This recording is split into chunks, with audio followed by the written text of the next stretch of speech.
감사합니다. 저희 이렇게 개봉 첫날에 극장 가득 메워주셔서 감사드리고요. 오늘 저희 진행해주실 김세윤 작가님 그리고 정은채 배우님 모시겠습니다. 큰 박수로 맞이해주세요.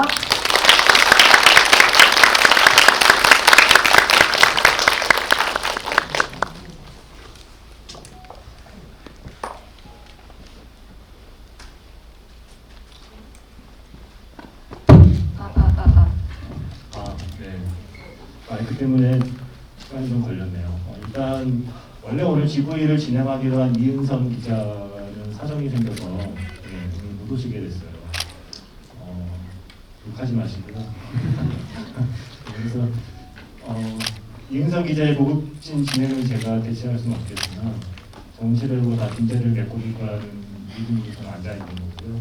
여기 지금 나와 있는 대로 QR코드 찍으시면 오픈 채팅방 들어가실 수 있거든요. 사진에 제가 안 잡히는 게 여러분께 좋은 거죠? 그래서 그 오픈 채팅방에 질문을 올려주시는데요. 질문을 짧게 올려주셔야 됩니다.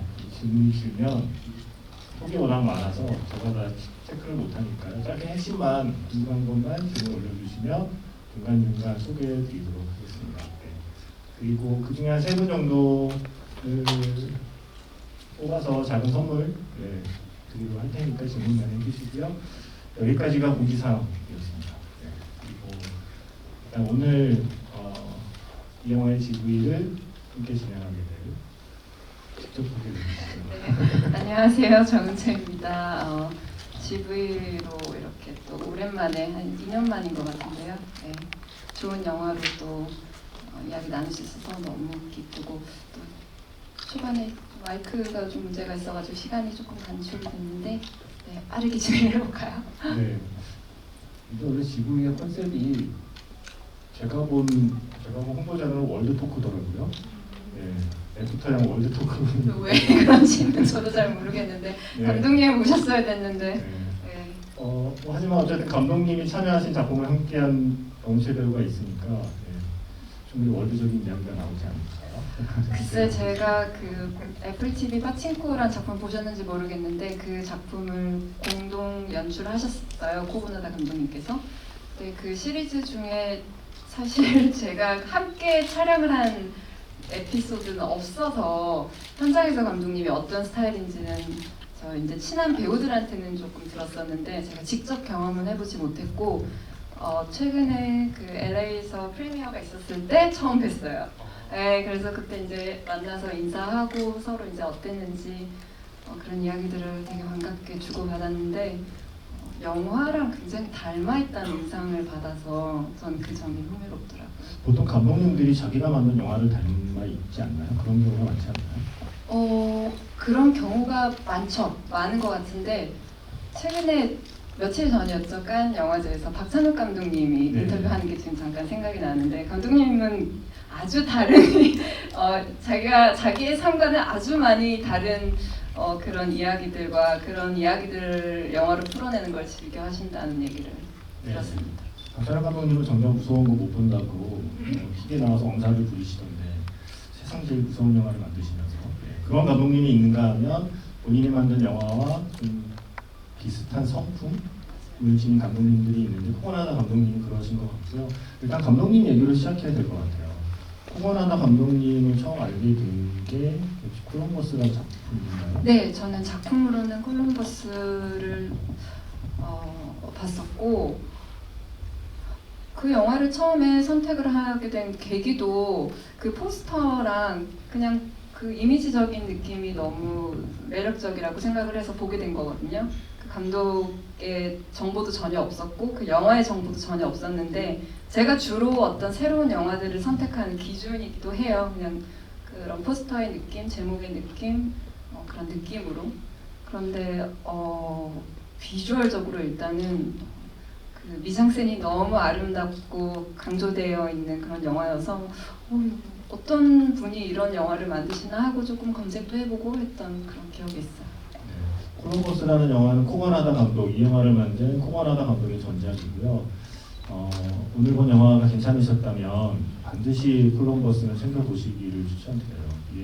콜럼버스를 보시면 애프터양의 어떤 전체적인 영화의 질감이나 이야기를 끌어나가는 방식의 이해가 좀 높아질 수 있다고 생각을 해요. 그리고 건축을 좋아하시는 분은 당연히 콜럼버스를 보셨겠지만 그 콜럼버스가 2018년? 네, 2018년 영화였죠. 그 콜럼버스가에서 그 이장센 외에도 혹시 콜럼버스라는 영화가 남긴 또 다른 인상이 혹시 있었나요? 그 존조라는 주연 남자 배우와 이번 영화에도 또 등장하는 그 금발의 아름다운 아가씨로 등장하는 여배우의 두 사람의 이야기죠. 근데 그 건축과 그 인물이 함께 이렇게 교감하고 어우러지는 그런 느낌이 생소하기도 하고 이렇게 공간이 주는 어떤 이야기들이 강렬하구나 이런 느낌으로 봤었던 것 같아요.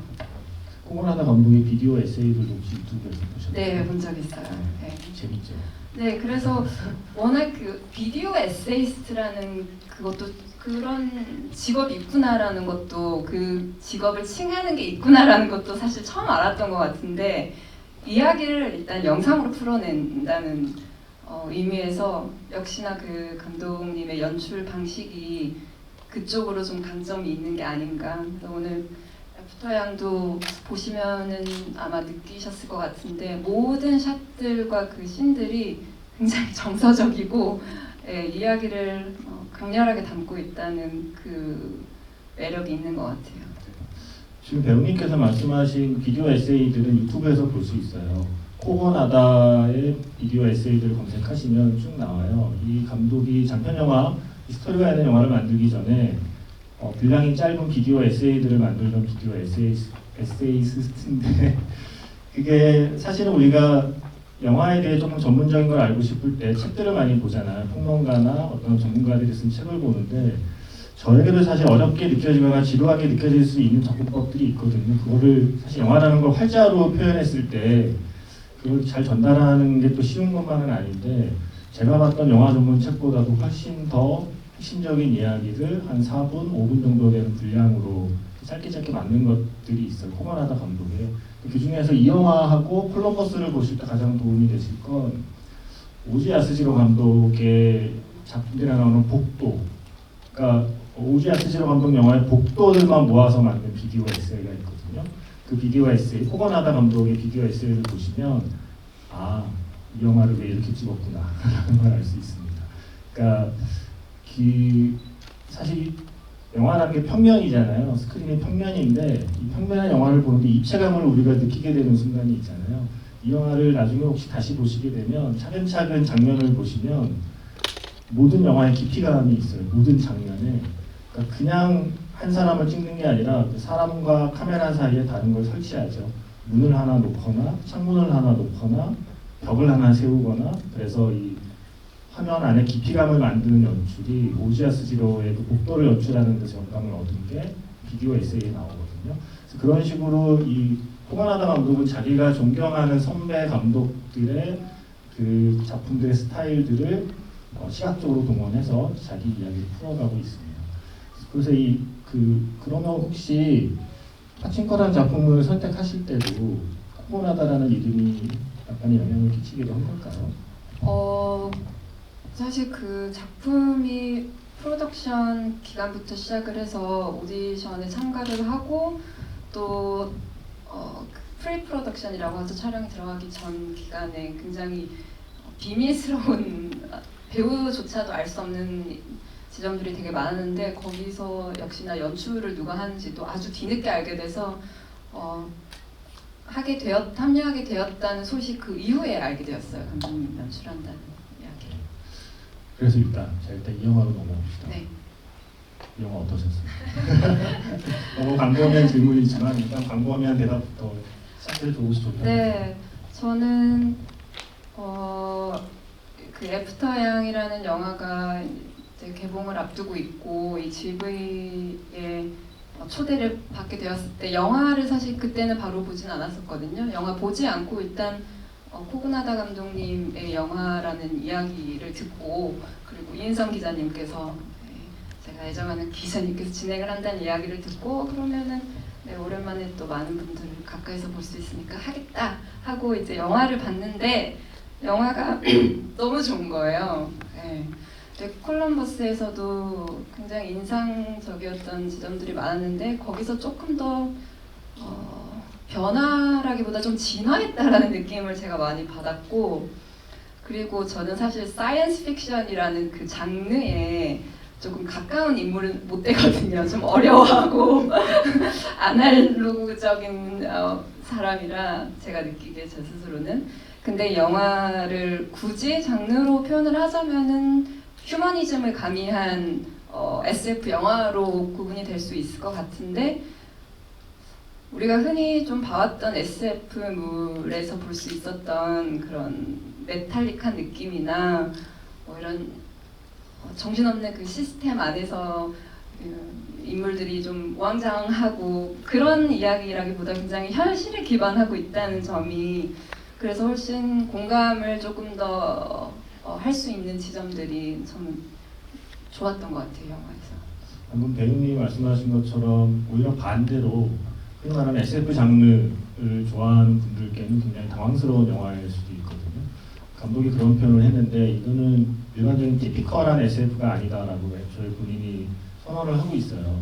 그 본인도 이 영화를 만들면서 SF의 일상적인 톤이 있죠. 막 방금 말씀하신 메탈, 글래스, 유리, 그다음에 하늘을 떠다니는 자동차, 이런 식의 좀 흔한 SF의 풍경이 아닌 자신만의 SF적인 그 그림을 그려내고 싶다고 그랬고, 그래서 일단 콜럼버스를 만든 감독답게 확실히 공간에 대한 이해나 공간에 대한 상상력이 굉장히 뛰어나다고 생각했어요. 이 사람이 생각하는 어떤 그 미래에는 우리가 한 20년 전에 상상하던 SF의 미래는 방금 말한 메탈이나 유리, 하늘을 떠다니는 자동차였다면, 이 사람이 지금 시점에서 상상하는 미래는 오히려 그 반대를 생각하는 거죠. 나무가 중심이 된 인테리어 디자인으로 나무의 질감을 SF에 살린 게 이 호마나다 감독만의 또 새로운 스타일이 아닐까라는 생각이 들었어요.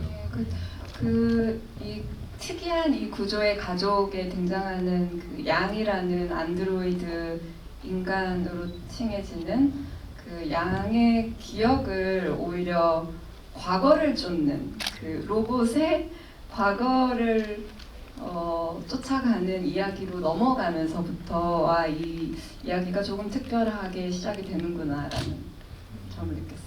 그 메모리 장치를 열었을 때 시각적인 이미지도 굉장히 흥미롭잖아요. 네. 그거야말로 SF 같지 않나요? 인터스텔라 같지 않나요? 이제서야 조금 뭔가 SF다운 코드가 등장하나 이런 생각도 하면서 약간 웃었던 기억도 있는데, 그 제이크, 콜린 퍼렐이 연기한 제이크가 이제 처음 그 양의 과거를 엿보게 되는 그 순간에 저는 그 방식이 굉장히 흥미로웠거든요. 그러니까 굉장히 클래식한, 누가 보면 그냥 선글라스 같은 거를 그냥 착용을 하고 일련 번호나 뭐 시작, 반복 이런 식으로 그냥 나의 목소리로 읊는 아주 단순한 과정을 통해서 한 사람의 어떤 역사를 엿볼 수 있다라는 그런 포인트들이 이 감독님이 표현하고자 하는 그런 굉장히 심플하고 단순한 그런 방식이라 되게 재밌었던 것 같아요. 그러니까 이게 약간 예전에 감독님들이 좀 머쓱해지는 시대가 온 것 같아요. 예전에는 시간여행 영화 보면 타임머신 만드는데 굉장히 공을 들이잖아요, 영화에서. 어떻게 하면 이 타임머신 시간여행 설정을 관객을 납득시킬까를 고민하면서 자동차를 굴려보기도 하고, 근데 그걸 다 한 방에 날려버리는 어바웃 타임이잖아요. 옷장에서 주먹 쥐는 걸로 다 끝내버리면.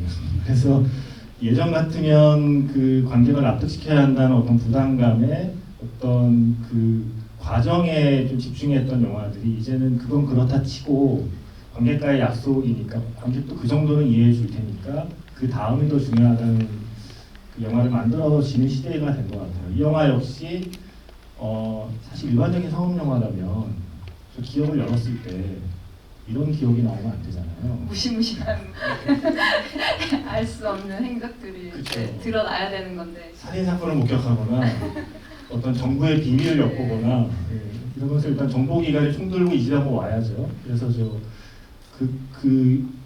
그들이 쏜 총에 유리가 깨지는 순간을 위해서 이 집을 처음부터 유리로 지었구나 하는 걸 깨닫는 장면들이 나와야 되는데 그게 일반적인 네. 상업 영화인데 이 감독은 애초에 그런 거에 관심이 없었던 거죠.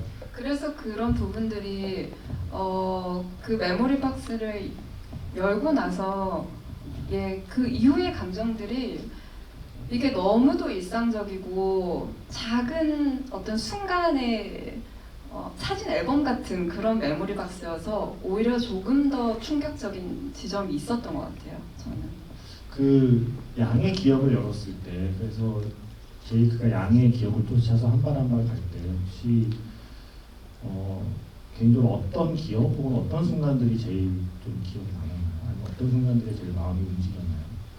저는 영화 통틀어서 처음 그 기억을 열었을 때 이렇게 짧은 이 순간들로 엮어진 굉장히 일상적인 우리가 매일매일 마주하는 그런 순간들을 마주하게 됐을 때 너무 감동적이고 좋았던 것 같아요. 예를 들면은 지금 생각나는 것들은 가족의 단란한 어떤 한때의 이런 뒷모습 같은 그런 풍경들, 계절의 변화, 그리고 사랑하는 그 너무 귀여운 미카 중국인 여동생이 자라는 그런 모습들 너무너무 많았는데 그런 순간들이 양이 가장 행복하고 놓치고 싶지 않은 그런 순간들로 기억이 돼서 그분들이 참 좋았던 것 같아요. 저도 그 벽에 그 햇빛이 일렁일렁하는 네. 어떤 순간들 사실 우리들한테는 너무나 사소해서 그냥 저장 장치가 있다면 굳이 저장하지 않을 것 같은 기억들 있잖아요. 우리가 사실 뭔가를 저장해야 된다면 우리가 컴퓨터처럼 우리의 기억을 저장할 수 있다면 사실 그런 기억들은 보통 저장을 안 하지 않을까요? 예, 용량 낭비라고 생각하지 않을까요? 그래서 이 영화를 보고 나서 마주하는 되게 일상적인 하루가 조금 다르게 보이기도 했어요. 저도 워낙에 양 못지않게 작은 것들에 조금 집착하는 그런 순간들을 아주 좋아하는 편이긴 하나 영화를 보고 조금 더 그런 마음이 조금 더 가까워졌고 이런 아무것도 아닌 이런 순간들에 참 감사를 해야 되는구나. 영화를 보고 조금 또 달라진 태도를 가지게 된 것 같아요. 방금 배우님께서 말씀하신 게 이 감독의 관심사라고 생각해요. 저 콜럼버스에서 그 대사 혹시 기억나세요? 건축을 왜 좋아하냐고 물었더니 맨날 보던 이 평범한 세상이 갑자기 다르게 보인다라는 말을 해요. 내가 갑자기 건축을 사랑하게 되면서 내가 맨날 그냥 지나다니는 이 평범한 세상이 그 건축을 좋아하고 관심을 갖게 되면서 갑자기 달라 보이게 되어서 너무 좋다라는 표현이 나오거든요. 감독이 그런 우리가 사소하다고 생각해서 그냥 사소하게 생각해버리는 순간들에 어떤 숨어있는 의미를 발견하는 게 감독의 큰 관심사이고 인터뷰를 보면 역시 좀 통하는 게 있나 봐요. 예. 이 감독도 고레에다 히로카즈를 좋아하더라고요. 그래서 고레에다 히로카즈 원더풀 라이프 혹시 보셨나요? 예. 원더풀 라이프의 영문 제목이 애프터 라이프더라고요. 원더풀 라이프도 그냥 원더풀 라이프인 줄 알았는데 외국에 소개된 제목은 애프터 라이프로 소개가 되어서 이 영화의 제목도 사실은 그 고레에다 히로카즈의 원더풀 라이프의 영문 제목 애프터 라이프에서 조금 따랐다라는 이야기를 하더라고요. 근데 원더풀 라이프 혹시 보신 분은 기억하시겠지만 그게 바로 그 영화가 바로 기억에 대한 이야기잖아요. 그러다 이건 네이버에 원더풀 라이프 제작 노트를 클릭하면 제일 먼저 나오는 그 프로덕션 노트가 있어요. 그러다 히로카즈가 편집실에서 밤낮으로 영화 편집하다가 문득 그런 생각을 했다는 거죠. 내 인생을 영화로 상영하게 된다면 그 영화에는 어떤 장면이 담기게 될까 상상하게 된다는 거예요. 만약에 내 인생을 영화로 만들어서 상영을 한다면 어떤 장면이 들어가게 될까? 그 상상에서 시작한 게 이제 원더풀 라이프라서 사람들에게 물어보는 거잖아요. 딱 하나의 기억만 간직할 수 있다면 당신의 인생은 통틀어서 어느 기억을 고르겠습니까? 라는 질문에 사람들이 답을 하는 걸 영화로 만들어서 보여주는 게 원더풀 라이프인데 이거는 어떤 의미에서는 그 원더풀 라이프의 기본 설정을 코고나다 감독이 자기식으로 변형한 거라고 생각이 들더라고요. 그러니까 애프터 저 양이 기억하는 거를 마치 영화를 만들듯이 영상을 만들듯이 우리에게 보여주는 그 형식을 취하고 있다는 게 그래서 저도 이 영화를 보고 나서 나무를 다시 보게 됐어요. 사실 나무는 우리의 하루에서 별로 중요한 게 아니잖아요. 예. 우리 집 고양이들은 중요하게 생각하는데 저는 나무를 중요하게 한 번도 쳐다본 적이 없었던 것 같거든요. 근데 이 영화에서 저는 그런 생각을 처음 하게 됐던 것 같아요. 그런 어떤 이 영화가 아니었다면 가볍게 보아 넘길 거를 영화 덕분에 다시 들여다보는 게 저는 이런 영화를 보는 재미가 아닐까 맞아요. 싶어요. 네. 그리고 감독 스스로가 조금 스스로에게 하고 싶은 그런 질문들을 이 영화를 통해서 어떻게 보면 해소라고 할 수도 있을 것 같은데 본인이 계속 그런 답을 이 영화를 통해서 좀 보고 싶은 그런 느낌도 있었을 것 같고 관객들에게 이렇다라고 규정되어 있지 않은 아주 어떻게 보면 굉장히 열어놓고 이 영화를 작업을 하신 것 같다라는 그런 느낌을 많이 받았어요. 그리고 배우들의 인터뷰를 찾아보는 게 굉장히 재밌었는데 이 제작 기간이 거의 한 달 채가 되지 않았더라고요. 그렇게 짧은 시간에도 이렇게 훌륭한 영화를 물론 그렇게 만드는 감독님들이 많으시지만 또 한 번 이거는 어떤 시간의 문제가 아니고 얼마나 이 온 마음을 다하고 내 것처럼 무언가를 이렇게 만들어내는 게 중요하구나 이런 생각을 또 했고 배우들의 인터뷰가 너무 재밌었던 게 이 영화를 촬영을 하면서 어떤 새로운 에너지를 굉장히 얻은 그런 느낌이었어요. 너무 행복했던 그런 시간들 그리고 촬영이 그 집이 아주 주요된 장소였는데 그 집의 바로 옆집에서 숙박을 하며 네, 정말 가족처럼 지냈대요. 한 달 내내 그러니까 각자의 방도 있고 매일 아침에 모여서 밥을 먹고 오늘은 뭐 이렇게 찍고 저렇게 찍고 이런 얘기들 하면서 다 같이 옆집으로 이동을 해서 촬영이 이렇게 그냥 하루의 일과처럼 되게 자연스럽게 시작과 끝이 영화가 끝날 때까지 그렇게 진행이 됐다고 하더라고요. 그래서 모두가 좀 새로운 경험이었고 그게 어떤 꿈의 순간처럼 느껴졌다고 재밌었어요. 이 영화는 단순한 오픈 세트는 아니고 실제로 있는 집을 섭외해서 개조해서 누가 제가 집이 있다면 이렇게 고쳐주면 얼마나 좋을까 라는 생각을 하면서 약간 부러운 마음으로 보기도 했고 마당에 없던 나무도 이 영화사에서 심어주고 그래서 집주는 얼마나 좋을까 그 나무가 그대로 유지가 되고 있다고 하더라고요. 그래서 이 영화 덕분에 그 집주인은 구해줘 홈즈에 나올 듯한 멋진 집 한 채를 갖게 된 거고요. 그리고 사실 이게 감독의 어떤 역사를 아는 게 영화를 보는데 꼭 도움이 되는 건 아니겠지만 이 작품 경우에는 어느 정도 도움이 될 거라고 생각해요. 코고나다 감독은 한국계이시고 한국에서 태어나서 미국에 가서 성장한 감독이거든요. 코고나다는 예명이고요. 노다포고라고 하는 오지아 스지로 감독과 함께 일한 각본가의 이름을 바꿔서 자기 예명으로 쓴 거예요. 코고나다라고. 그래서 한국 분이십니다. 그런데 미국에서 한국인이라는 어떤 좁은 바운더리를 넘어서서 미국에서 아시아 사람으로 성장해온 자신의 어떤 삶이 이 애프터이라는 영화에 담겨 있는 거라고 생각이 들어요. 계속해서 아시아다움이란 무엇인가, 그 뿌리에 대한 이야기를 하게 되잖아요. 그리고 자기 소속감에 대한 이야기를 하게 되고. 저는 사실 빠진코도 그렇고 이 작품도 그렇고 저는 한국에서 한국인으로 살고 있고 아시아에서 아시아인으로 살고 있거든요. 여기 계신 많은 분들이 그렇겠지만 그래서 사실 뿌리에 대한 궁금함이나 나의 정체성에 대한 고민이 그렇게 심각하지는 않았다고 생각해요.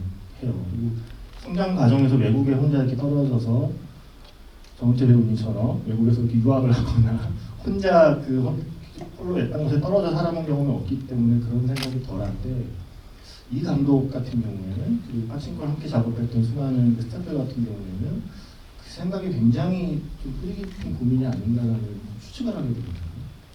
저도 어린 시절에 그 외국에서 생활을 했던 그 기억이 있어서 그때는 사실 제가 굉장히 어디에 내가 발을 붙이고 있는지 그 정체성에 대해서 저는 완벽한 한국인이긴 하지만 그런 생각을 처음 하게 됐어요. 외국에 나가서 생활을 하면서.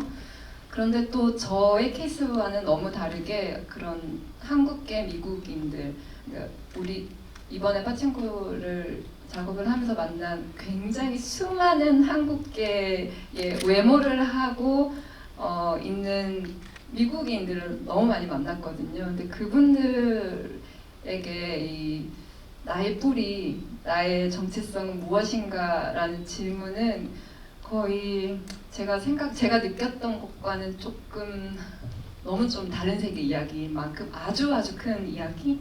네, 그래서 그 부분이 약점일 수도 있지만 사실은 굉장한 강점이라고 저는 생각을 하거든요. 모두가 느낄 수 있는 부분은 아니니까. 그래서 그 강점을 가지고 지금은 너무 많은 영화나 이제 작품에서 본인들의 정체성을 드러내고 또 찾는 것 같아요. 그래서 사실 영화에서 코고나다는 제이크가 아니라 양에게 자신을 이입해서 이야기를 끌어간다고 생각을 해요. 그러니까 저는 그 질문이 되게 중요하다고 생각했거든요.